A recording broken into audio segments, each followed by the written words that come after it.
A vida tem sentido? Então o sofrimento também o terá.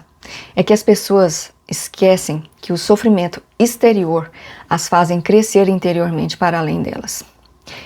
Esta é uma frase do Viktor Frankl em seu livro Em Busca de Sentido. Quem tem um porquê suporta qualquer como. Essa é uma frase de Nietzsche que Viktor Frankl cita muitas vezes em seu livro. Vem comigo se você se interessa mais por este assunto. Oi, eu vou falar hoje sobre meu segundo livro, da lista dos 45. Eu li no Kindle, essa capa do livro, Em Busca de Sentido, do austríaco Viktor Frankl. Este livro ele foi escrito em 1945, no prazo de 9 dias. E foi lançado em 1946, a sua primeira parte. A primeira parte foi um relato daquilo que Viktor Frankl passou no campo de concentração. E depois foi acrescentado a segunda parte, a pedido dos leitores. Ele fala sobre o conceito de logoterapia. Viktor Frankl, ele nasceu em Viena, em 1905. Ele era psiquiatra e neurologista. Antes do campo de concentração, ele já fazia pesquisas sobre este campo de atuação. Ele já tinha a pergunta: o que dá sentido à vida? Ele chegou a escrever alguns relatos, alguns trabalhos, o que foi perdido quando ele foi levado ao campo de concentração. Ele perdeu toda a sua família, exceto sua irmã, e inclusive sua esposa estava grávida. Perdeu no campo de concentração. Nós vemos no relato que ele dá nessa primeira parte do livro o quão eles foram tratados de forma degradante. Um dos campos de concentração que ele foi levado foi Auschwitz, que era um dos maiores, onde tinha as câmaras de gases, mas também ele foi levado para os campos de concentrações menores. Eles eram tratados em condições subhumanas, trabalhavam abaixo de temperaturas negativas, não tinha roupas adequadas, a alimentação era precária, era sopa ou um pequeno pedaço de pão, dormia todos assim muito amontoados porque não tinha espaço para todo mundo. Na edição do seu livro de 1984, ele já era um best-seller, e sobre isso ele fala assim no prefácio: não vejo no status do meu livro como best-seller não tanto uma conquista e realização da minha parte, mas como uma expressão da miséria dos nossos tempos. Se centenas de milhares de pessoas procuram um livro cujo título promete abordar o problema do sentido da vida, deve ser uma questão que está queimando por dentro. Não é que o livro seja tão bom assim, mas é porque as pessoas estão precisando de sentido. E diz ainda que se sentiu responsável por relatar tudo o que ele viveu no campo de concentração, com o intuito que pudesse ajudar aquelas pessoas que têm a inclinação ao desespero. Ele fala no seu livro 3 fases: a chegada do campo de concentração, depois a vida lá e depois a vida da pessoa que foi libertada. Os prisioneiros, eles eram identificados pelo número, e ele fala que nunca trabalhou ali como médico, exceto nas últimas semanas, mas ele trabalhava na escavação de ferrovias. Teve alguns de seus colegas que eram médicos também e ficou numa ala que cuidava de outros doentes, mas ele realmente sempre, a maior parte do tempo, trabalhou nesses serviços braçal e escavando ao relento e com temperaturas bem baixas. Ele diz ainda que teve que cavar um canal para colocar um cano de água sozinho. E com isso ele ganhou alguns cupons que ele poderia trocar por cigarro ou por comida, o que salvaria eles de inanição pelo menos por umas 2 semanas. Então esses cupons ele poderia trocar por comida. Ele fala do choque da recepção no campo de concentração. Eles viajaram dias e noites, 1.500 pessoas no metrô, 80 pessoas em cada vagão em cima de suas mochilas, e quando chegaram em Auschwitz, eles faziam uma fila. Os mais fortes eram separados dos mais fortes, dos mais fracos e velhos e doentes, que já iam direto para as câmaras de gás, e os mais fortes eram separados para os trabalhos forçados. Nessa ocasião, 90% das pessoas que chegaram ali foram para a câmara de gás e apenas pouquíssimos foram escolhidos para os campos de concentração, o que eles ainda consideravam uma vitória, porque ainda tinha esperança de sair dali com vida. Eles faziam uma fileira onde eram revistados, tiravam todos os seus pertences, as suas roupas eles deixavam ali, trocavam pelas roupas surradas e que já estavam ali. Os calçados também deles eram trocados, davam calçados velhos que eles tinham que amarrar com arame para conseguir trabalhar. Às vezes nem era o número da pessoa, e o que machucava também os pés. E ficavam ali amontoados em um balcão que era o espaço para poucas pessoas, mas eles sempre estavam acomodando muito mais além da sua capacidade. O que ele menciona é sobre o que a pessoa suporta. Por exemplo, ele diz que eu não consigo dormir desse jeito, ou não consigo, preciso de total silêncio. Ali no campo de concentração ficava tão esgotado que a pessoa dormia até em cima de tábua limpas. Então não tinha esse, não consigo isso, não consigo aquilo. A pessoa ficava esgotada a ponto de simplesmente adormecer. E uma vez ele conta também um episódio de um amigo que estava se debatendo assim em um sonho, e ele foi para acordar esse amigo. Então ele pensou: nossa, eu não posso acordá-lo, porque é melhor ele estar sonhando do que acordar para essa terrível realidade. Por mais que a câmara de gás representasse um grande medo, ainda não era o maior, porque pelo menos ali acabaria com o sofrimento deles e pouparia muitos de terem que cometer o suicídio. Segunda fase, ele fala que é a de total apatia.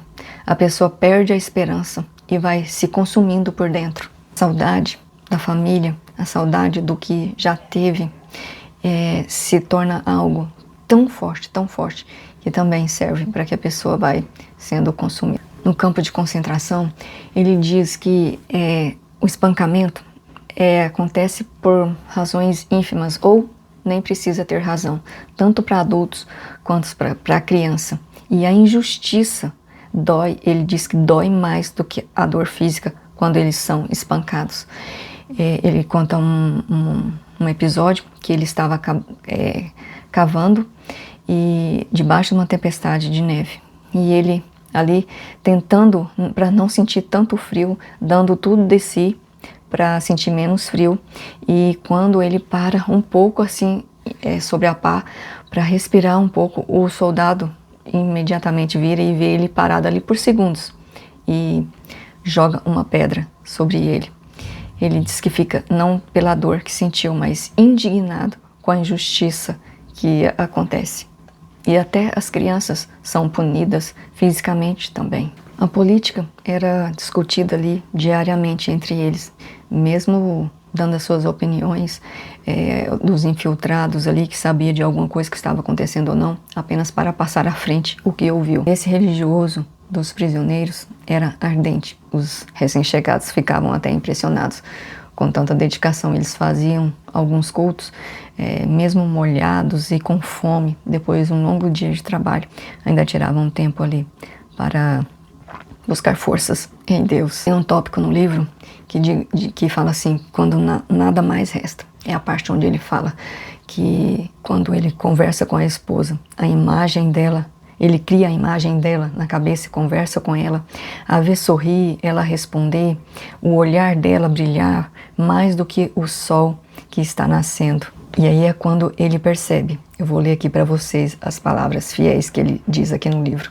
Naquele momento, fico sabendo que o amor pouco tem a ver com a existência física de uma pessoa. Ele está ligado a tal ponto à essência espiritual da pessoa amada, a seu ser assim, que a presença de seu estar aqui comigo podem ser reais, sem a sua existência física em si, independentemente. Eles usam esse truque mental, voltando ao passado, para fugir da desolação que eles têm ali no presente.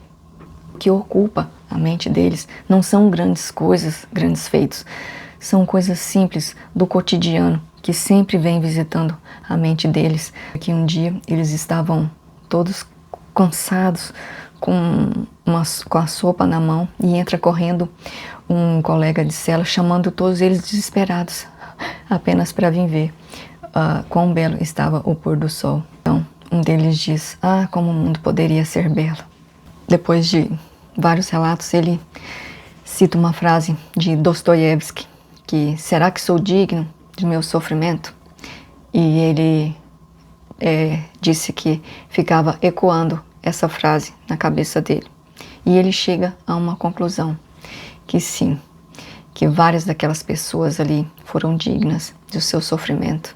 Mesmo porque o sentido da vida não está apenas em ter uma vida cheia de realizações, no sentido de arte, de beleza, de situações criativas. Ali mesmo, no campo de concentração, dificilmente a pessoa teria condições de se realizar de forma criativa, no belo. Mas ele teve a oportunidade de escolher como reagir face a tantas restrições. E ele conclui que nos momentos mais difíceis nós escolhemos como reagir de maneira corajosa, generosa, deixar-nos consumir apenas pela humanidade, esquecendo assim de nossa verdadeira essência. Que em toda parte a pessoa tem a opção de transformar o sofrimento em valores interiores, até mesmo naquela situação do campo de concentração. Aquela frase que eu disse inicialmente, que às vezes as pessoas elas esquecem que são as situações externas difíceis que nos faz crescer interiormente. É muito interessante que não é o que esperamos da vida, mas o que a vida espera de nós. Aquilo que ela nos entrega, ela espera algo de volta. Como respondemos a isso, aquilo que a vida nos deu? Como tem sido o nosso comportamento no sofrimento ou na abundância?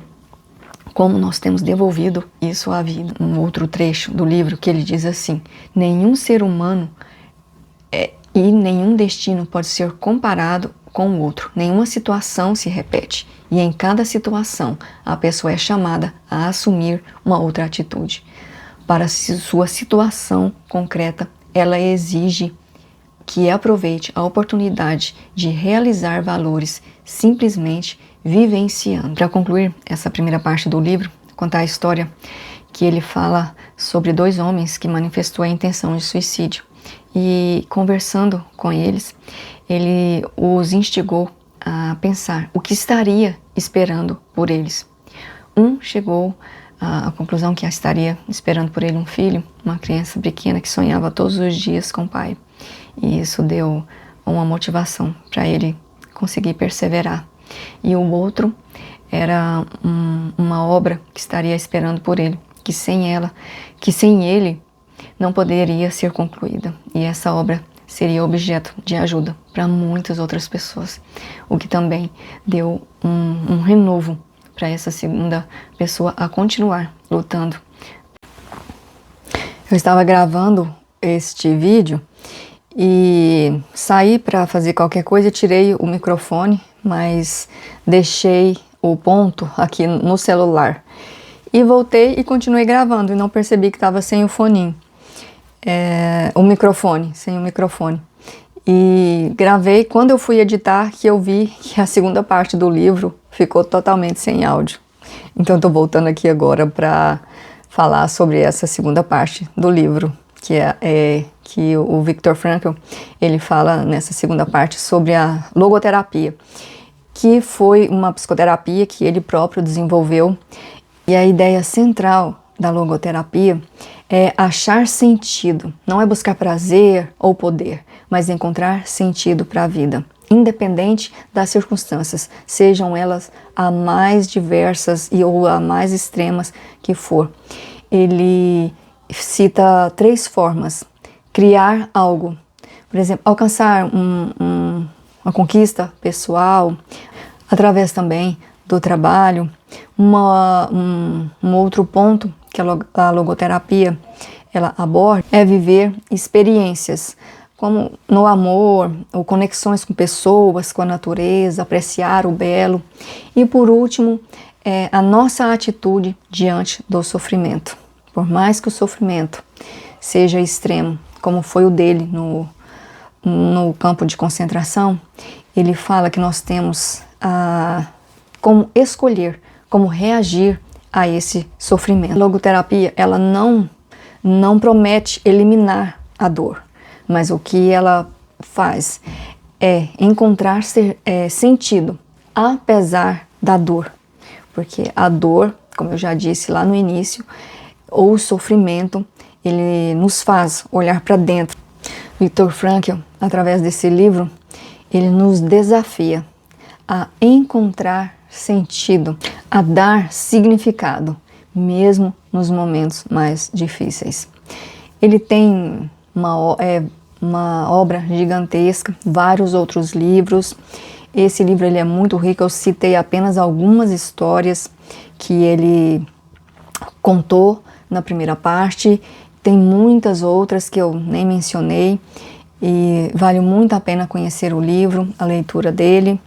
E fica aqui a minha dica, se você gostou, compartilha, curta, comenta aqui, alguma coisa que você discordou da sua percepção da leitura, eu vou gostar muito de interagir com você. Obrigada por assistir até aqui. Até uma próxima.